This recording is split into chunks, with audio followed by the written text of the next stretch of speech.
All right, welcome to the Bible study tonight. As you see, we've changed the title because I've changed what it's about just a little bit. I've actually cut the study in half because my notes were getting too much, and so it's something that I feel like we'll just take time to talk about each of these subjects individually. There's a lot in Proverbs about the sluggard and the slothful, so we'll save that for next time, and we'll just talk about diligence tonight because it's actually something that deserves its own lesson. So anyways, I appreciate you all being here. I see I have a few people already in, so I appreciate those who are here waiting to be a part of the study with us. And so I'm going to give just a second for others to come in as I try to get some things set up on my end here, as I was rushing a little bit to get ready because I got sidetracked in some stuff. But anyways, for anyone who doesn't know, we have decided to extend the study of wisdom just a little bit, the purpose being that there are a lot of things concerning wisdom that you don't, that are not necessarily part of wisdom. Like they're not part of the wisdom chart. They're not something that we've gotten into in other studies, but they are, tangentially connected to wisdom. So it's something I want to talk about because mostly, while it has been a study of wisdom, it's also been kind of a side study of Proverbs. As well. So there's some good stuff in Proverbs we didn't get into. If there's any feedback, please let me know because I have some stuff open on my computer to try to help me that may cause some additional feedback. So if there's any problems with feedback, just let me know, and that way we don't mess up the video, the recording, any of that kind of stuff because of it. So I know there's some people listening. If you let me know that, I'd appreciate it. All right, with that said, let's go ahead and dive into our study. As Nick says, be sure to give a thumbs up, like, if you've never subscribed to any of that stuff. I've noticed doing some of the analytics that huge portion of our viewers are not subscribed to the channel. So if you're watching this and you're not subscribed, be sure to do so. That it helps. It helps to get that big spike that we see from time to time where you have such a high viewership. We've seen that quite a bit lately, and it helps to have people watching live. It helps people to like. It helps people to comment, to subscribe. All that kind of stuff helps YouTube to think, oh, they're saying something people want to hear, so let's do that. Even Sunday, we had Sunday morning, we had a bunch of people trying to hassle us on Twitch. And they thought that they were hurting us by commenting a bunch of negative and perverse and profane things. But in reality, they made that video the most viewed video I've ever had on Twitch by far. I mean, it was huge, the amount of views that came in on that one as a result of them trying to cause problems. It's like street preaching. If people come in and heckle me, it's about the best thing that can happen because once I get a heckler, people come in to see what's going on. So I almost feel like I should welcome it. I'm not controversial enough to do it.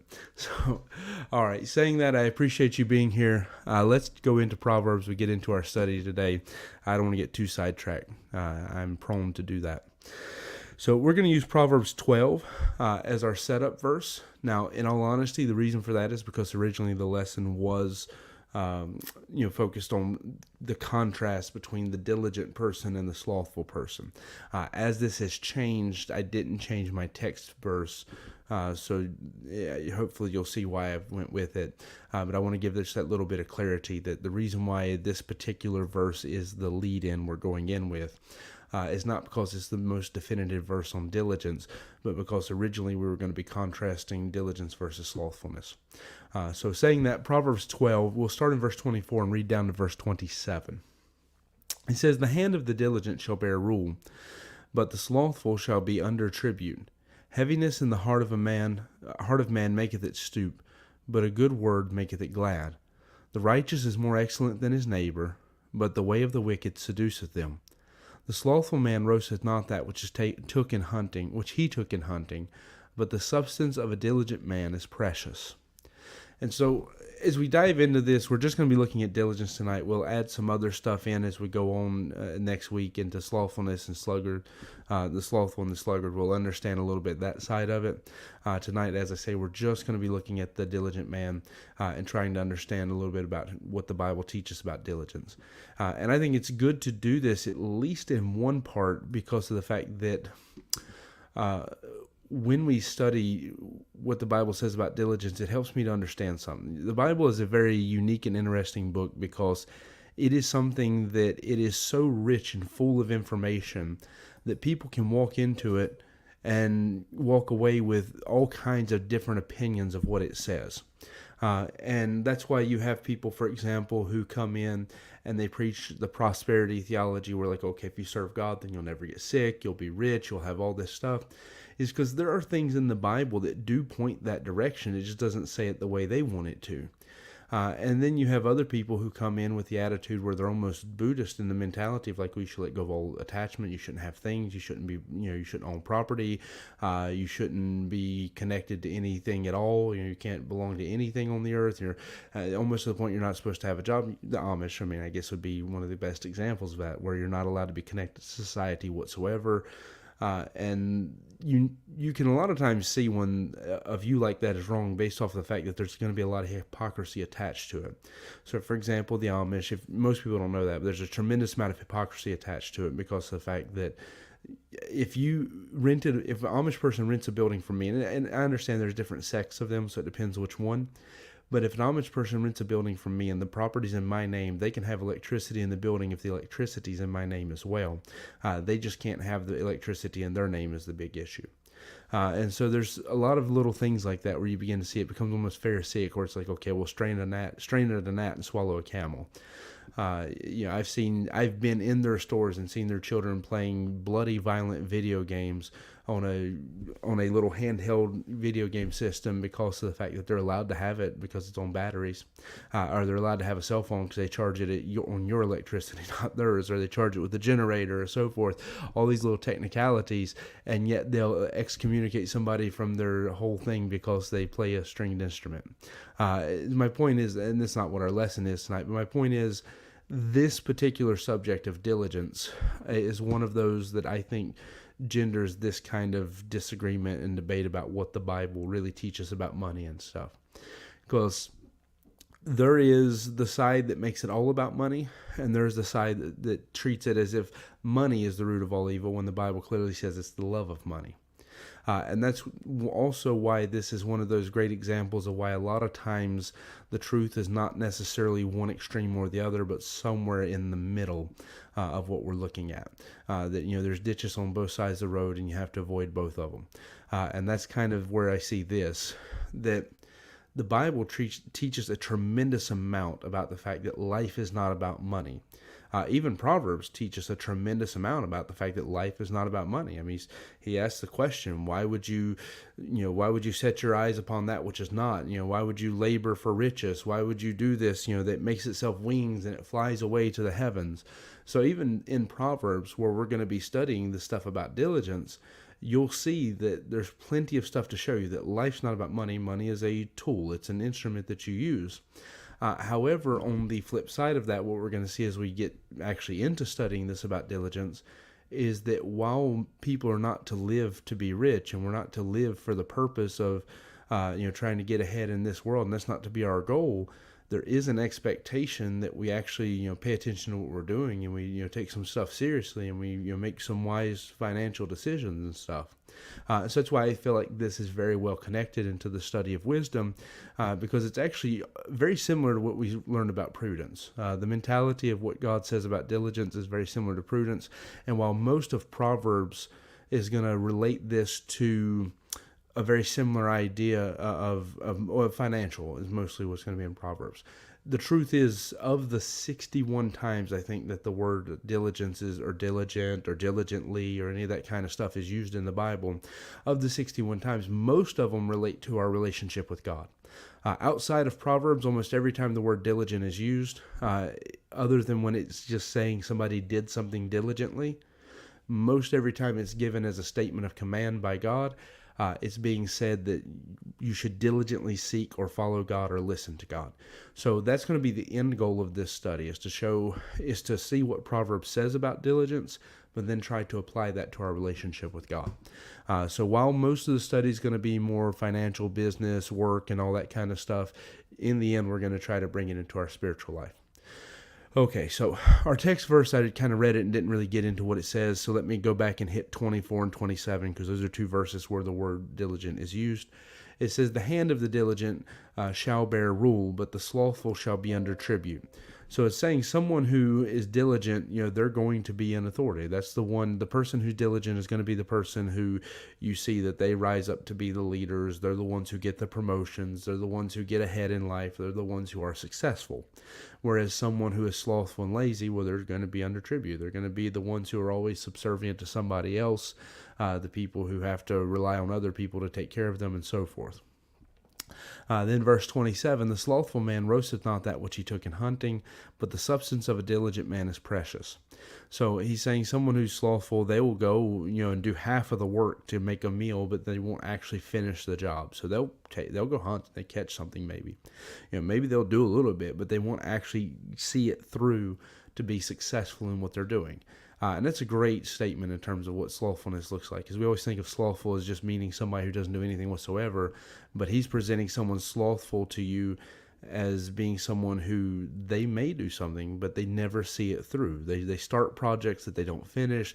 They have a lot of dreams and ideas, but they don't actually do anything about it. And we'll see that in some of the next verses.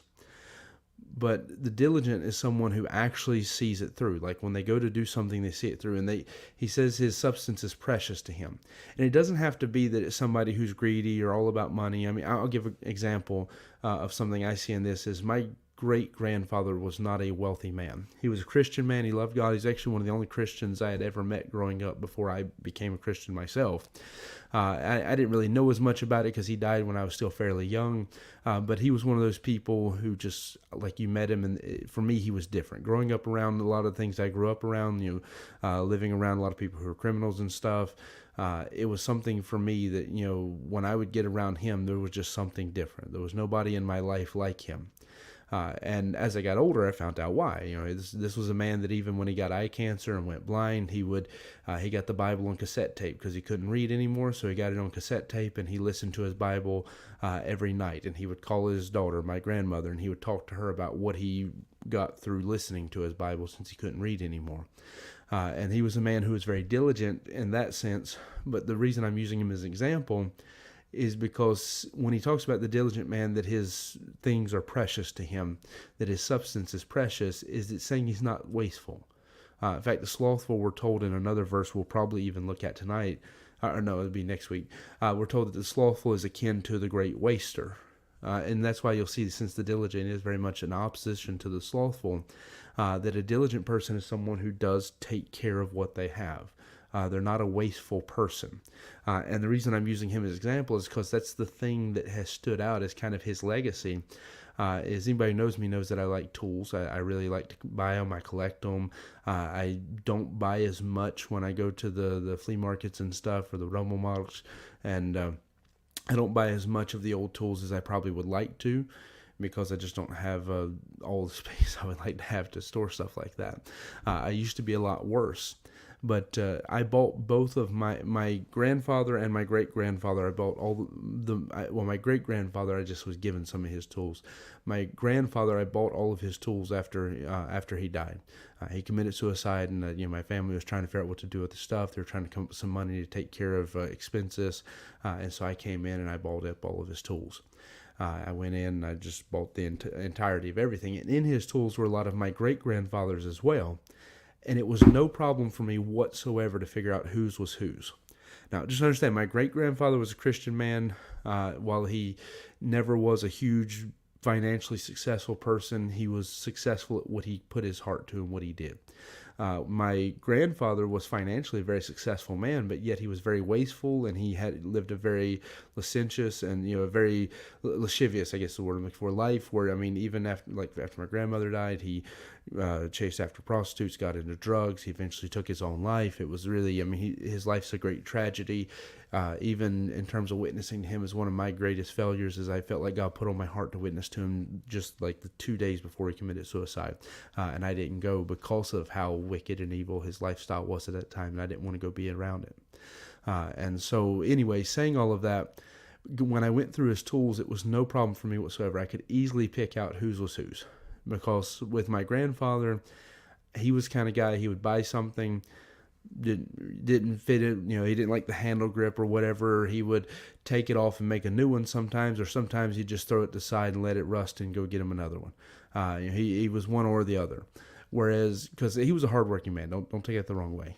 But my great grandfather, his tools are easy to notice because if he had something, like if he had a sickle, it was sharpened to the point where there's almost nothing left to sharpen on anymore.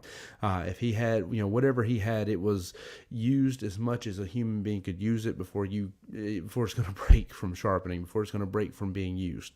And you see that to him, everything he had was precious. He didn't want to waste things. He did consider, what he had as being a gift from God, and he didn't want to waste those things. Whereas my other grandfather, my grandfather, not my great-grandfather, which would have been his son-in-law, as someone who wasn't a Christian, he was someone who was raised poor, so he did appreciate the value of things, and he was somebody, when he fixed something, he would do a good job. But you see the wastefulness that would come with him many times. And this is something that doesn't get talked about a lot in Christianity, but in reality, being wasteful in the Bible it's a slothfulness. God says it's akin to being slothful. God says it's just like being lazy to be someone who's a great waster. Someone who doesn't take care of what they have, someone who just, I'll just get another one, just throw it away.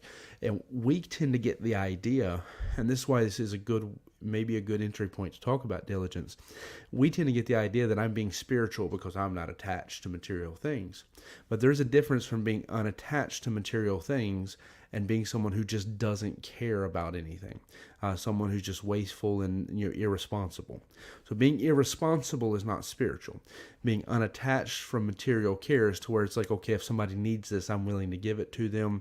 If I have to give this up to be more successful in serving God, I'll give it up. That's spiritual.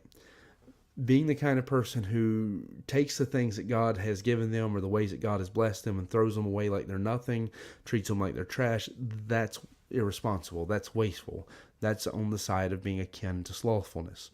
And that's why there is a fine line here between being diligent and this thing of being someone who chases after money, or being diligent and not being the person who is actually slothful but counting himself as being spiritual. There's a middle of the road place here we have to find that is hard for us to understand, because many times we read the Bible looking for what we want.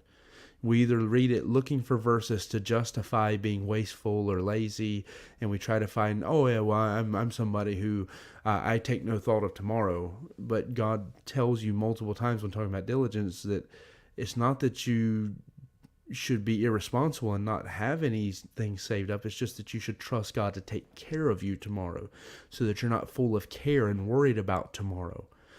So the fact is, like, this idea that you see sometimes, like if you have a savings account, if you have health insurance, if you look both ways when you cross the street, you must not be spiritual. Well, that's not biblical.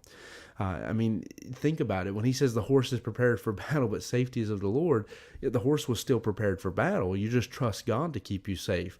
It would be foolish to not prepare the horse for battle.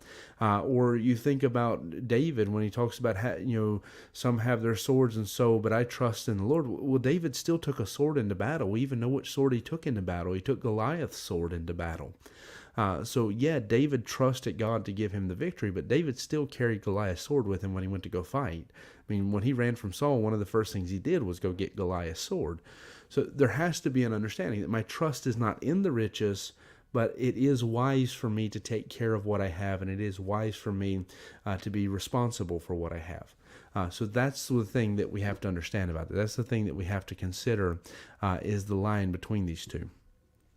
Now, saying that, let's get a little bit deeper into what the study's actually going into then here.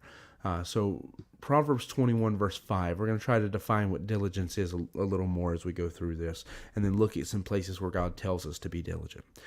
Proverbs 21 and verse 5 says, the thoughts of the diligent tend only to plenteousness, but of every one that is hasty only to want.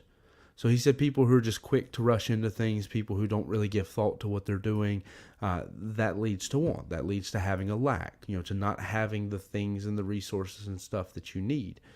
But someone who is diligent, someone who's, takes care, puts thought into it, who, is faithful in what they're doing, that person, when you look at them, it brings prosperity. It brings blessing. That's what blessing means. It means to prosper, to be successful. It doesn't have to be financial. It can be emotional, spiritual, whatever, but it is to be successful. So as we understand this, what we have to take away is that if you don't give thought to what you're doing, you just rush into stuff and try to justify, it's just the way I am, that kind of mentality, then God says it's going to bring you to poverty. Wisdom is that you actually do think about it. You take care, not being full of care, but take care of what you do. The good Bible word is A lot of times when we say careful today, we should be saying circumspectly. It's actually being precise and accurate, making sure that the steps and the decisions and things you're making are proper and that they make sense. It's thinking it through before you do something. And we'll say careful, meaning you're not just rushing into it, whereas circumspectly or even diligent could be used to be a more biblical way of saying that. So I'm just throwing that out there so you understand that I'm using the word careful sometimes maybe because that's the way we talk nowadays, but the more Bible way of saying it would actually be to focus on being circumspect or diligent in these things. So we see that that point then that diligence leads to being prosperous in what we're doing. If we actually take thought of it and consider what we're doing. So you want to be profitable in your business. You want to be profitable in your relationships. You want to be profitable in anything in this life. You have to be faithful to it. You have to actually take consideration of it and try to do well with it. To not be wasteful with things. And so that would include time and investments and things you do. All right, then Proverbs 10 verse 4 says, "He becometh poor that dealeth with a slack hand, but the hand of the diligent maketh rich."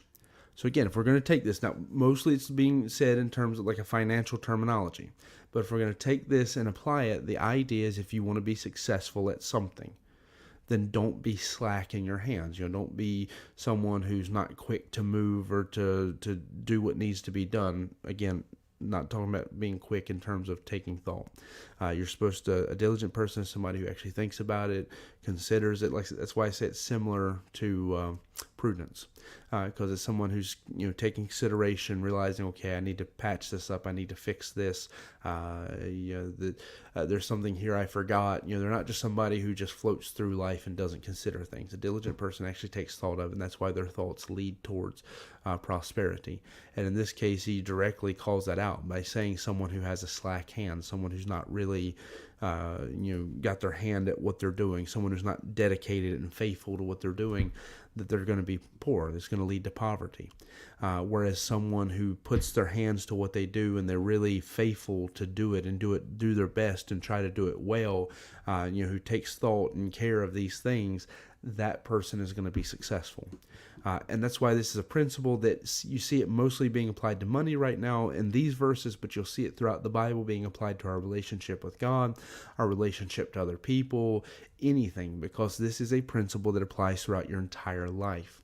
That if you just deal with stuff with a slack hand, like this what will be mentality, and don't take responsibility for your part in it, then you will be poor in that. So that's in terms of your relationships, that's in terms of your financial life, that's in terms of your spiritual life, everything. I can put it like this. Somebody says they want to get married, but if they're not actively praying about looking for a wife and so forth, it's probably not going to happen. Now, I'm not saying they should go dating and chasing after every girl, but it's a matter of if you're expecting her to just fall on your lap one day, it's not going to happen. It's something of matter that everything we do, we actually have to be proactive. We have to be involved in it. We have to be doing something, not just rushing without care. That's what the last verse was about. And not just saying what will be. That's what this verse is about. But somewhere in the middle of that, finding a place where we keep ourselves busy and trying to do what we feel like we need to do, being given to it and faithful to it, but also taking the time to consider it and make sure we're doing the right things, that we're not just rushing into stuff. All right, then our next verse would be Proverbs 13 and verse 4. It says, "The soul of the sluggard desireth and hath nothing, but the soul of the diligent shall be made fat." So this is one of those things in the Bible. Fat is used many times to talk about being prosperous. It's used to talk about somebody who actually has success in what they're doing. So I guess we have to put a little tag in there and make sure people don't take it the wrong way. But when he's talking about being made fat, that's what he means. He means that someone who is diligent will be prosperous. They'll be successful in this. So what he's presenting us with is the contrast that someone who is a sluggard, the soul of the sluggard, will always want something. They sit back and they have these dreams. That's why I said a diligent person is not someone who's just a dreamer, they're a doer. But the slothful person will sit back and their soul has a desire. They're hungry, they want something, but they're just not willing to get up and do something about it. They have a lot of desires, but not the ambition to get up and do something. Whereas the diligent, what you see about them is they're somebody who actually gets stuff done. They are, I guess, proactive is very much a good word for it. They're really getting out there and putting their hands to the work and making sure things come to pass, that they're not just hoping that maybe something will happen. So I won't say who it was, but I give this an example to my last illustration about if somebody's looking for a wife, they should actually look for a wife, pray about it, try to find a good godly woman and so forth. But I'll use this as an example because it's really kind of funny, but I can't say who it's about. But I was talking to somebody the other day that they had a man who was trying to flirt with them some, was talking to them, and they had several problems with themselves, like some spiritual problems, things the Bible calls out specifically. One of them's not working a job, and some's character and the way they carry themselves, some sin that's in their life. And when the girl called them out, I was like, I'm not looking for a husband that way. Their answer was, well, if I find a wife like you, then I'll give that stuff up. But that's not how it works. You will never be prosperous in seeking a relationship until you take the initiative to clean up the problems first. Until you decide to deal with yourself and fix yourself first, you won't be prosperous in that. Same way, like in business, somebody who has these dreams, like, I'd love to have a business of my own. I'd love to be successful in my own right. I would love to do this or this with my life. Well, until you actually put in the time, the energy, everything that's necessary to figure out how to do it, just cut some cost here and there to save up some money to be able to do it, you're not going to be successful in it. That's why the sluggard sits around wishing and desiring and hoping they could have something. I would love to have this. I would kill to have it. I would do anything to have this. But then that's not true because they don't do what's necessary to have it. But a diligent person does, and that's why the diligent will be made fat. They will have these things. They will prosper in this, is what it's saying. Then Proverbs 22, verse 29. Says, seest thou a man diligent in his business, he shall stand before kings, he shall not stand before mean men. And this is why I say someone who's diligent will prosper, even in the sense of promotion, like they'll be exalted because of it. It's kind of like what it talks about, a man who's humble will be exalted and so forth. The man who's diligent will be exalted. I would probably like to shy away from using myself as an example because I don't consider myself to be nearly as diligent as I should be and stuff. In fact, sometimes I feel like I'm the sluggard because I have a lot of things I want to do and I don't get nearly enough of them done. Sometimes I comfort myself in realizing that I managed to do what some people have a whole team of people doing, but I don't want to try to justify myself that way. I feel like I should be doing a lot more, and I know I could be. But in this one case, I'll do it. I'll use myself as an example in this, that when I worked in a furniture factory, I had 3 or 4 other men working around me who it was their dream, their desire to be the supervisor, to be the one in charge. Of course, because most people want that. They want the extra cost of that and the freedom. They don't realize freedom comes with responsibility, but they want the freedom that comes with that of being the one in charge and not always have to worry about somebody looking over your shoulder. They don't realize you still keep a lot of those things. But for me, the reason why I was the one who was chosen was because I gave time that I wasn't even being paid for sometimes to do, to go learn. I learned machines that weren't mine. I learned every machine in the building, how to run it. I was there less time than any of those guys by a lot, and I learned every machine in the building in that time that I was there, whereas most of them had struggled to learn one machine, how to run it. Some of them had been there like for a decade or more, and some of them had been supervisors at other companies and were very well qualified for the job. But the reason I was chosen was because when the owner come in and watched, I was the one that when I finished my job, I went and found something else to do. And I often would finish everything they had for me in a day. I would finish it in a few hours. So I would move over and I'd do another job. And that's part of how I was able to learn all the jobs there in the building and learn everything about it. When it wasn't my responsibility to do things, I still would do it a lot of times. And so I was exalted in this sense to where the verse says stand before kings. So please understand what I mean. But I was able to go before those owners and stuff that everybody else just were almost like a myth to them. I was able to sit down and have conversations with them. I was respected amongst them. My opinion was valued amongst them. And so what I'm saying is if someone is diligent, someone is faithful at what they're supposed to be doing and serving God the way they should be, then what God is saying, or not, let's not just even make it about serving God, because this is a business principle as well. If someone is faithful in what they're supposed to be doing, like you're a businessman and you're faithful at what you're supposed to be doing, you're diligent at it, then in theory, normally, and I'm saying normally and in theory because there is corruption in this world, and there are things that will cause this to go wrong, and that's why this applies best when we're talking about serving God. But because I am trying to just make a general principle here, normally speaking, when someone's faithful at what they do and they're doing a good job and they're doing their best at it, you will be exalted for that. You will be the one who people are coming to you to interview you and ask you questions about it. You'll be the one who people are coming to you for advice about, how did you succeed in this? You'll be the one who is lifted up to where you stand before kings, not mean men.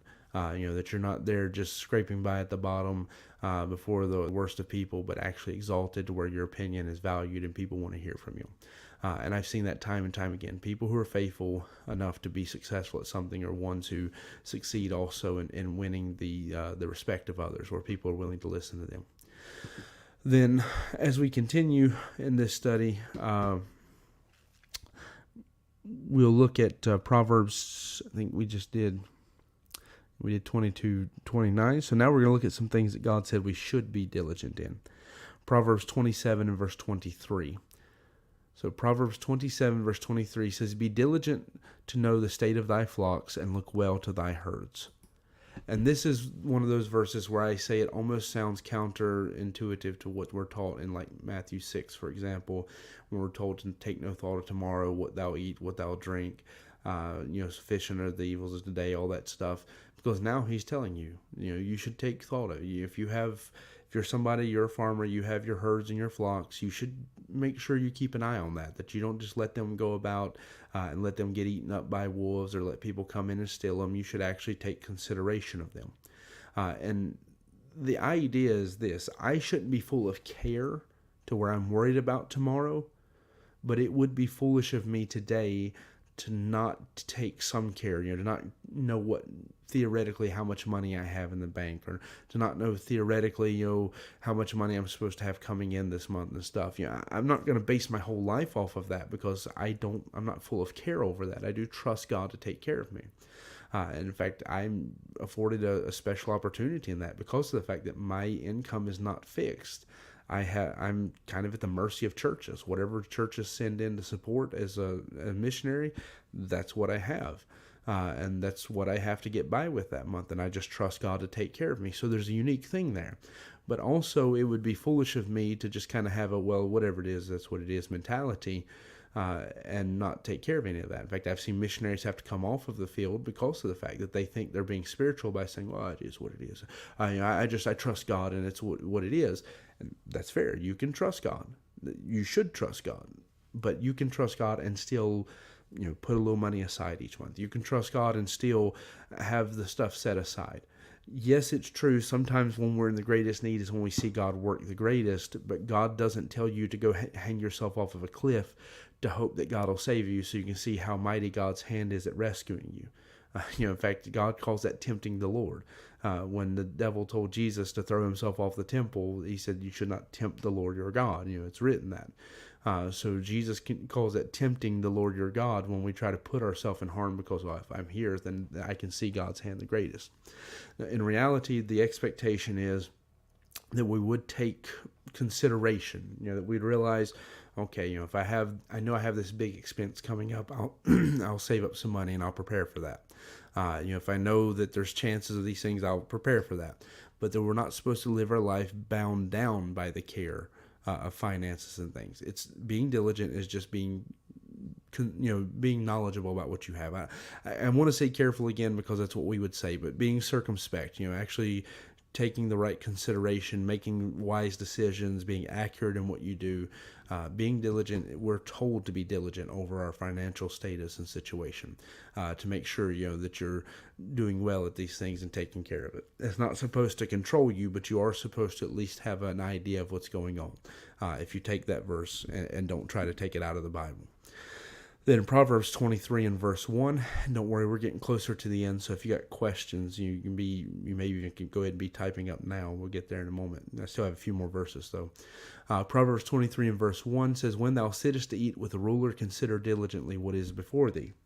And I'll actually, that one has a lot attached to it, so I'll read the rest of the passage. It says, "When thou sittest to eat with a ruler, consider diligently what is before thee, and put a knife to thy throat. If thou be a man given to appetite, be not desirous of his dainties, for they are deceitful meat. Labor not to be rich, cease from thine own wisdom. Wilt thou set thine eyes upon that which is not? For riches certainly make themselves wings, and they fly away as an eagle toward heaven. Eat thou not the bread of him that hath an evil eye, neither desire thou his dainty meats. For as he thinketh in his heart, so is he. Eat, drink, saith he to thee, but his heart is not with thee. The morsel which thou hast eaten shalt thou vomit up, and lose thy sweet words." So what he's saying in this passage is to be diligent to consider, who you're interacting with, what you're doing. And to be honest, he's saying to be prudent. He's saying to be diligent in considering the consequences of your decision. And his example here is if you're eating with a king and the king's offering you his meats, to realize that while that feast may look incredible, while you may want to just dive in and eat wholeheartedly, he says if you're someone who's given to appetite, put a knife to your throat. Hold yourself back. And he gives some explanations as to why. And there's a few reasons you could take away from this passage. I mean, one is you bring yourself low if you just jump in and gorge yourself like that. The other is the king may have something else behind it, and that's the one that's being presented more so in the passage when he says, "For be not desirous of his dainties, for they are deceitful meat." Is he's telling you the king probably has something. If you jump in and eat like that, if you're just taking whatever he offers you and not considering what it is, there's probably something else going on behind this. And then he gets into some really good stuff, which I'll come back to about money. He comes down to the idea of not eating the bread of someone who's greedy, because while he says eat, he doesn't mean it. In his heart, he's not willing to actually give it to you. And so even though he offers it to you, he doesn't really want you to have it. And I would say if you take that and then go back to what he's saying about the king, probably the intention could be similar. It could be something very different in that the king has an ulterior motive. He's trying to deceive you. But it could be something very similar being said about the situation with the king, in that the king says eat. He's telling you to have what you want, but in reality there is an eye watching you. There is a judgment on you if you're someone who just jumps in and doesn't control yourself. Now, what he says in the middle of all this that's just really good, some of the best verses I know to give people about money who struggle with the love of it, is he says, Proverbs 23 and verse 4, "Labor not to be rich, cease from thine own wisdom. Wilt thou set thine eyes upon that which is not?" So he calls riches nothing. He says that they're nothing. "For riches certainly make themselves wings. They fly away as an eagle toward heaven." So he is telling us that life is not about riches. But understand, I've said that this entire message. That's not negating what we've talked about. Life is not about riches. You shouldn't set your eyes on it. It shouldn't be the cause of your affection. It shouldn't be your goal and your purpose in life. We don't labor to be rich. We are just diligent and careful in what we're laboring and what we're doing in order. And I understand there's a fine line between the word rich and prosperous, but I just want to have what I need. I want to get by. I want to succeed in what I'm doing. So, for example, financially, when I pray, I've never asked God to make me rich. I ask God to make sure I have what I need. And then as a husband who has a wife to take care of, and as a father who has children to take care of, as a pastor who has a church to take care of, I try to be diligent to make sure that I'm setting aside the money that I need to take care of them as well. Now, I trust that if I come up short, God's able to provide, but I'm trying to do my part to do what I think God expects of me to take care of my family. Because God has some pretty harsh things to say about a man who doesn't take care of his family. So that's why I say there is a expectation for me to be diligent to do my part, but there's also an expectation to be careful to protect my heart, to not fall in love with money and let money be the goal. The money is just something. It's by itself, it's nothing. It's just something that I use to take care of my family. It's something I use as a tool to take care of my church and so forth. So it should never have my heart. It's just to be something that I have to use when I need it. Then Proverbs 4 and verse 23. We all should know this is one of the more famous verses. Keep thy heart with all diligence, for out of it are the issues of life. And in that passage, he's actually given a long warning. We usually focus on just that one verse, but there's a long warning there about keeping your eyes straight forward. Don't look to the right or the left. Keep focused on what you're doing, and make sure that what you're doing is going in the right direction. And at the heart of that is the heart. So there is a warning there to keep your heart with all diligence, to be faithful, to be proactive, to be involved when it comes to taking care of your heart and protecting yourself from, for example, falling in love with money, be turned aside by sin, anything that might be taking your heart in a bad direction. So that's one of the greatest warnings there. And then the last verse I have, so that's why I say if you have any questions, you might want to go and be typing them up. The last verse I have is Exodus 15 and verse 26. Now, admittedly, I'm only going to read this one verse, but it starts off a huge list of verses that say very similar things. It says, Exodus 15 and verse 26, and said, if thou wilt diligently hearken to the voice of the Lord thy God, and wilt do that which is right in his sight, and will give ear to his commandments, and keep all his statutes, I will put none of these diseases upon thee, which I have brought upon the Egyptians, for I am the Lord that healeth thee. Now, please don't take that and misconstrue it and try to make a false religion out of it, that if you serve God, then you're never going to get sick, because this was a promise about a specific situation to a specific set of people. And I can tell you right now that most of the promises he's making to them in that situation don't apply to you directly.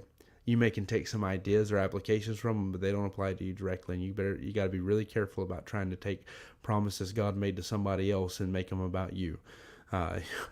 It's kind of like trying to take somebody else's wife and make her yours. You can't do it. It's just not going to work. And so some promises God made to somebody else, just because he made it to somebody else, doesn't mean it's for you. You have to know the context and know whether it actually is applicable to you or not. And in this case, this is one that the principles are something that we can learn from it, but the promise itself is not directly applicable. And what I mean by that is the promise is if we'll diligently serve God, if we really seek to serve God, he'll take care of us. If you boil it down to that basic principle, then sure, that promise is there for you. Now, if you think him taking care of us means that you'll never get sick, you'll never have any needs, you'll never suffer, you'll never have any problems, then you've missed the mark. You don't know, you don't understand what's going on there. God taking care of us is a much deeper thing. The fact is, God many times will let us go through some of these things. So as a good father, to create in us the right character that he wants to produce to make us more and more like his son. So the fact is, a lot of times what God deems good and allows us to go through is not what we would have ever chosen. And that's the evidence that that's not what this, that promise doesn't directly apply, because we're not in that exact same situation with the Egyptians and so forth. Now, what we can know, though, is this.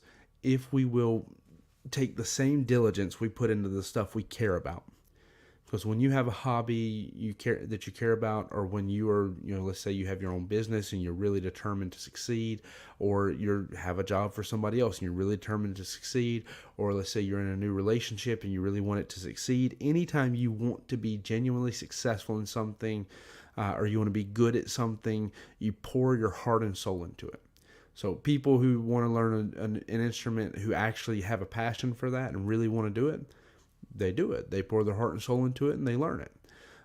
Most people can do it. I mean, even like I struggle with the coordination on a guitar, especially. I struggle with coordination to do it, like to get my fingers to move. But muscle memory is a thing. And if somebody's really willing to put the time and energy into it, doesn't matter how uncoordinated you are, you will be able to figure it out. It may take more time, but you'll be able to figure it out. You can be successful at something if you put your heart and soul into it. And the same way that applies to anything else in your life, it applies to your relationship with God. You want to have a good marriage, then put your heart and soul into having a good marriage. You want to have a good relationship with God, put your heart and soul into having a good relationship with God. And when you do that, that relationship blossoms, it prospers, and God offers, He promises to take care of us when we do that. And again, it's not just this one verse. There's verse after verse.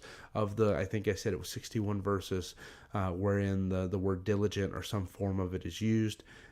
The majority of them that are not specifically just saying somebody was diligent when they did this. The majority of them, when it's a commandment or a statement of being diligent, are about this. It's about us being diligent in our relationship to God. It's about us making sure that we take our zeal and energy. That the same way when you were lost, you poured your heart and soul into stuff, or even maybe as a Christian, you've wasted some time in your life pouring your heart and soul into some things. You've given all your time and energy to know things about this world. God says, step back and put that same time and energy into knowing Him.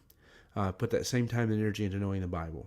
I mentioned this the other day, that there's people who they know every player on every football team out there, and yet when you ask them a Bible verse, they have a hard time telling you anything about it. There's people out there who can tell you anything you want to know about cars. There's people who can tell you anything you want to know about history. They can tell you anything you want to know about whatever, because they're passionate about that. And they've been diligent to learn that information. In the same way people can learn that, they can learn anything. People can very easily, learn anything they want to, assuming they actually want to do it. And that's the thing. Somebody actually posted something. I don't get on Facebook a whole lot. Somebody posted something that actually caught my attention and goes right well with this. Somebody's pointing out that the same disciples who couldn't pray for an hour without falling asleep are the same disciples who could fish all night with no problem. What they were passionate about, they had no problem. Because they wanted to do it, they had no problem. You can do whatever you want to do if you decide to be diligent in doing it. You put your heart and your mind to it, and you're proactive in setting your mind to do it. And that includes knowing the Bible. That includes your relationship with God. That includes serving God. If you actually put your time and energy into it, you can be successful in those things. Again, I like that so much, I'll repeat it. The men who could not watch and pray for an hour had no problem fishing all night long. Same thing applies to our lives. You have no problem staying up all night if you have something you really want to do. You have no problem pouring all your extra time and energy, skipping over stuff, giving to it, whatever, to do something you really want to do. The reason why we struggle many times in our relationship with God is because we're not diligent to it. We don't really want to invest our time and energy the way we should. And the reason for that is because of the battle between the flesh and the spirit. And that's why we have to make that decision to be proactive, to be diligent, and to be invested in doing what's right for our relationship with God. Now, saying that, I've got actually a little bit long. I told you I cut my lesson and I cut literally half my lesson off because the notes got too long, which I brought in some illustrations and stuff I didn't intend to and didn't mean to, which run up my time a little bit as well. However, I'm coming to the end of it. I haven't seen any questions come in yet. I'd asked a little while ago if anybody had questions. Feel free to bring those in. And so I'll give just a second longer to see if anybody does have a question. Maybe if you're still, if you haven't even started typing yet, let me know you're going to type one first and then take the time to type it. That way I don't close it just before you send the question like I've done a time or two before for people. Otherwise, I do appreciate everyone joining. I hope it's been a help to you. I think there's some really good lessons and principles. Maybe I've not done the best job explaining them, but I think some tremendous Bible principles in what we've talked about today that will really help you if you take this and get it to heart. And so I hope somebody's got something from this that'll help them in this study. Next week we'll talk about slothfulness, and we'll talk about, if we're going to talk about the prosperity of diligence, we'll talk about the poverty of slothfulness next week. As we look at the fact that if we don't do these things, we'll find ourselves getting in trouble. All right. I see I have no questions, but I have some comments. I do appreciate those. I didn't address some early on, so I'm not sure if Suram is still here, but I appreciate your comments. I appreciate G coming in, let me know she's here as well, and those who were here from the beginning also. So again, I do hope it was a help to you, an encouragement, and we look forward to... Okay, well, that's the interesting one. G says she was actually praying last night to hear about diligence, and so this was an answer of prayer to her. So I appreciate you sharing that. That's an encouragement for everybody. Speaking of prayer, let me also mention to pray for Josh and Grace. They came back last week from the U.S. from their visit there, and they weren't at church last week because after they got back, they got sick, and turns out they are positive for COVID. So they've asked us to pray for them. So I appreciate everybody's prayers for Josh and Grace. I appreciate you reminding me to mention that. Also, I would recommend, if you haven't done so, to send a happy birthday to Rebecca. It is her birthday today. That's why I posted something in the GBC Youth so that people would know that and they'd have an opportunity to wish her happy birthday if they thought about it. All right, we'll go ahead and close out the live stream, though, because I don't like to go past 50 minutes. So thank you for being here, being a part of it. I hope it's a help to you. I hope we can see people in church tomorrow, and we look forward to that.